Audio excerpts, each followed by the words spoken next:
Welcome back, listeners. We've had a lot of requests to deep dive into Genesis chapter 7. A popular one for sure. Yeah. So we're going to tackle the story of Noah, the ark, and of course, the flood. You know, it's a story everyone thinks they know. Yeah, but get ready, because we're going to uncover some really fascinating details hidden within these verses. Absolutely. So to kick things off, let's go straight to the beginning. Yeah. God's command to Noah. Right to the start.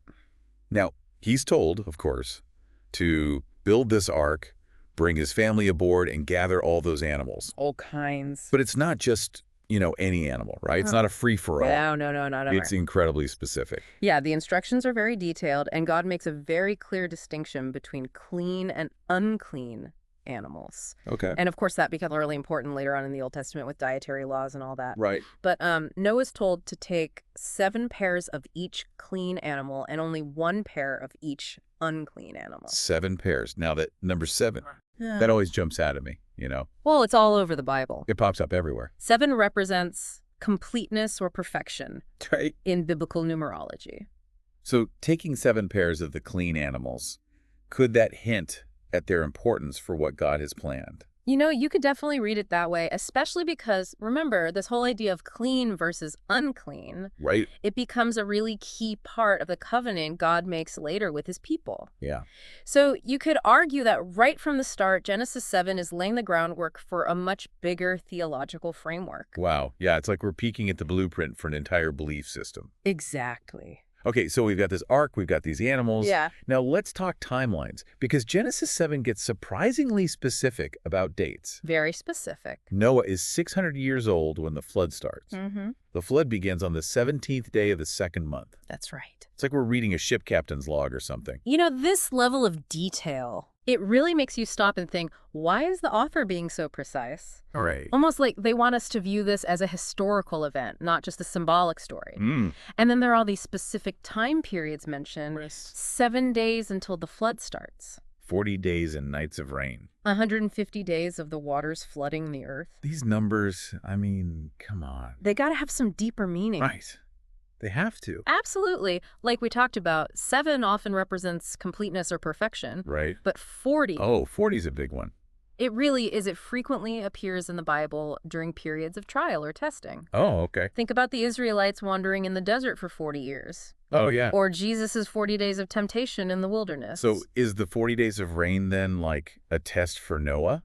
Ooh, Or even a test for humanity as a whole? that is a fascinating question. It could be both, Yeah. Noah has to completely trust God's instructions, even when they seem absolute crazy. Like building a giant boat in the middle of nowhere. Exactly. But Yeah. it's also a test for, well, everybody else. Yeah, humanity. Humanity. 40 days of just relentless rain. Yeah. It's definitely a consequence of their wickedness, but also a chance maybe to turn back to God. It's interesting because we also see this Yeah. this thing with the animals. Oh, yeah, the animals going into the ark. Yeah. Did you notice the repetition in verses 7, 9, and then 13, 16? Oh, yeah, you're right. They both describe the animals coming to Noah and entering the ark. Now, some scholars believe that this might actually point to different source materials being woven together, but it also has this really powerful effect on the reader. I mean, yeah, just picture it. Wave after wave of animals I know. all marching toward this giant ark. It's like this massive procession. Yeah, and the repetition. Emphasizes the enormity of this event. Yeah, the sheer scale of it. And the immense diversity of life. It's almost like the author is making sure that we truly grasp just how all-encompassing this event really is. Absolutely. And then, of course, we get to the flood itself. Oh, the flood. The imagery is so vivid. It's almost like you're watching a movie. Right. All the springs of the great deep burst forth. The floodgates of the heavens were open. The waters rose and increased greatly. It's terrifying. It is. And it's also almost poetic. I know. I think it speaks to the way ancient people tried to comprehend the unimaginable. Right. Imagine witnessing a flood of that magnitude. Yeah, they didn't have our understanding of weather patterns or tectonic plates. No, they didn't. It must felt like the very foundation of the earth was being ripped apart. Absolutely. And speaking of foundations, the Hebrew word for ark is teva. And you want to know what else is teva? What? The basket that carried baby Moses down the Nile. Oh, wow. That's a fascinating connection. It's like Yeah. the writer is subtly drawing this parallel between Noah and Moses. They're Yes. both chosen by God to save his people from, seemingly impossible threats. So if both the ark and Moses' basket are teva, Hmm. could that mean Noah is a sort of proto-Moses? Rescuing humanity, just like Moses would later rescue the Israelites. Yes. Oh, that's definitely something worth thinking about. Right. It makes you wonder what other subtle links we might be missing. It encourages us to see the Bible not just as this collection of stories, Right. but as this, like, tapestry Yes. of interwoven themes. It's a tapestry, exactly. And speaking of themes, we've got to talk about the extent of the destruction caused by this flood. Okay. The text is, it's pretty blunt. It is. Everything on dry land that had the breath of life in its nostrils died. Wow. That's a stark reminder, wouldn't you say, Absolutely. of the consequences of turning away from God. It really makes you ask some pretty big questions. Yeah, What does this total annihilation say about sin? yeah. And was there truly no hope for redemption outside the ark? These are huge questions to grapple with. We've explored the instructions, we've explored this timeline, this vivid imagery, but now we have to face the flood's truly devastating consequences. We do. It's easy to focus on just the destruction, but, you can't forget that the flood is also about renewal. So it's not just about punishment, No, like, it's about hitting the cosmic reset button. right, divine intervention. Yeah. And starting fresh. Yeah, a chance to start fresh. And that fresh start really hinges on one family. Noah and his crew, Yeah, Noah and his whole crew. entrusted with this monumental task Oh, yeah. of repopulating the earth and rebuilding a society that honors God. Can you imagine the pressure? I know. Having the keys to an empty planet? Right. Like, where do you even begin? It's a pretty daunting responsibility. It is, but it also shows how resilient the human spirit is. Yeah. Even after witnessing this just unimaginable devastation, there's still this drive To rebuild. to rebuild, to create something new and better. Yeah, and maybe that's part of the message here. Maybe. Even when things seem utterly hopeless, Right.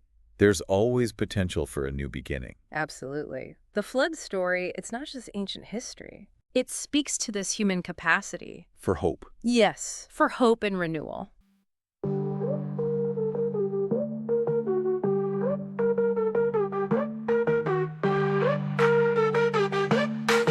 Radio WBCM.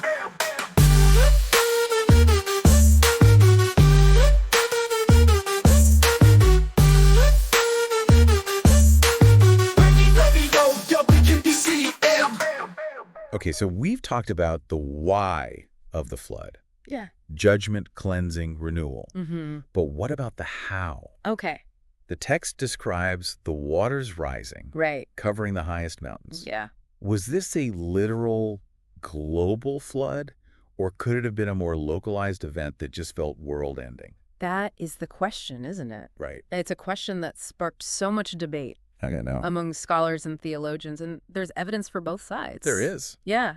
Some geological formations seem to suggest a massive flood event sometime in the distant past, Okay. while others point to more localized flooding patterns. So is it possible that the Genesis account is based on a real event, Mm-hmm. but maybe embellished or reinterpreted over time? It's definitely possible, Yeah, We have to remember that ancient people didn't have our scientific understanding of the world. that's true. So their way of explaining natural phenomena was often through these stories and myths. But that doesn't mean that those stories lack meaning or truth. Exactly. It's more about the deeper truth behind the literal events. Yes, the message. The message, exactly. And in this case, the message is powerful. It is. Whether global or local, the flood represents the consequences of sin and the need for a fresh start. Mm-hmm. It's this reminder that our actions have consequences. Oh, sure. But that God's grace and mercy are always available, Even in the face of destruction. even in the face of destruction. Okay, now speaking of consequences. Yeah. Let's go back to those specific time periods mentioned in the text. Okay. 7 days, 40 days and nights, 150 days. Mm-hmm. We talked about 7. Yep. We talked about 40. We did. What about that 150? Ooh, that one is interesting. Right. Any theories on that number? Well, the number 150 doesn't have the same clear-cut symbolic associations as 7 or 40. Hmm. But some scholars have pointed out that it's exactly half of 300, Okay.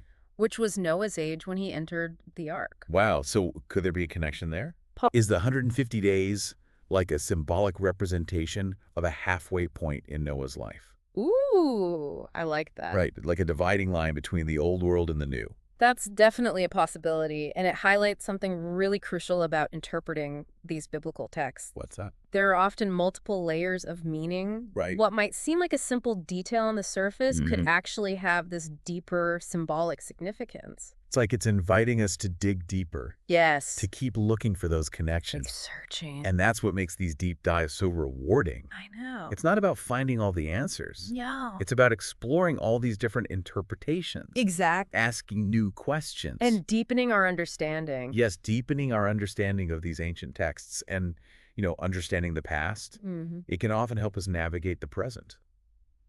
It can. The story of Noah and the flood with its themes of judgment, Mm-hmm. renewal, and the consequences of our actions. It feels relevant today, don't you think? It does. We may not be facing a literal flood, Right. but we're definitely grappling with our own set of challenges. Climate change, Social injustice. political turmoil, it feels like. It does. The foundations of our society are being shaken. Yeah, it's like we're living through our own kind of flood. Whoa, yeah. And if that's the case, then Noah's story offers us a roadmap. A way forward. It reminds us to hold on to hope even in the darkest times, Yeah. to trust in something bigger than ourselves, Mm-hmm. and to work together to build a better future. And maybe it reminds us Yeah, that we each have this responsibility we do. to be like that dove. Ah, the dove. Right. Yeah. To search for dry land. Yes. To seek out those signs of peace, And new beginnings. even amidst all the chaos. Exactly. We can choose to be agents of healing and reconciliation, to build bridges instead of walls, Yes. to plant seeds of hope wherever we go. I love that. It's a reminder that even though the flood story focuses on this destruction Yeah. and judgment, it ends with a message of hope. And second chances. Exactly. It's a reminder that the story isn't over, Right. that we all have a role to play in writing the next chapter. And that chapter, Mm-hmm. just like the story of Noah, has the potential to be filled with hope and resilience and the enduring power of the human spirit. Beautifully said. It really does. It's this sign that the waters are receding, that life is returning to the earth. Yeah. But, it's also a reminder that even after the most devastating storms, there's always hope for peace and reconciliation. It's like those dark clouds parting, Yeah. and a ray of sunshine breaking through. And so that brings us to the heart of it all, right? Mhm. If this flood represents a new beginning, Right, a new beginning. what does that say about the world we live in today? Wow, that's a big question. It is. It's the million-dollar question. Right. We may not be facing a literal flood today, but we're definitely living in a time of unprecedented change. Yeah, challenges and change. Climate change, social unrest, political polarization. It often feels like the very foundation of our society is being shaken. It does. So are we in a sense living through our own kind of flood? It's an interesting thought. Maybe we are. And if that's the case, then Noah's story offers us this roadmap, this way forward. It reminds us to hold on to hope, Yeah. even in the darkest of times. To trust in something bigger than ourselves. Yes, exactly. And to work together to build a better future. And maybe Yeah. maybe it's a reminder that we each have this responsibility to be like that dove. The dove. Right, to be the one searching for those signs of peace and new beginnings, even amidst all the chaos. Exactly. We can choose to be agents of healing and reconciliation, building bridges instead of walls, planting seeds of hope Wherever we go. wherever we go. Love that. It's a reminder that even though the flood story focuses on destruction and judgment, ultimately it ends with this message of hope, Second chances. second chances. Right. It's a reminder that the story's not over. It's not over. We each have a role to play in writing the next chapter. And that chapter, just like Noah's story, Mm-hmm. has the potential to be filled with hope and resilience Right. and that enduring power of the human spirit. Well said. Well, this has been the Deep Dive, folks. Another deep dive in the books. We hope you found this exploration of Genesis 7 insightful, thought-provoking. Lots to think about. And if you'd like to explore more, you can find us on your favorite podcast platform Yeah, come check us out. or at our website. And remember, the deep dive doesn't end here. Keep diving. We encourage you to keep exploring, keep questioning, and keep discovering Keep the learning going. those hidden gems of wisdom in these ancient texts. It's worth it. Until next time.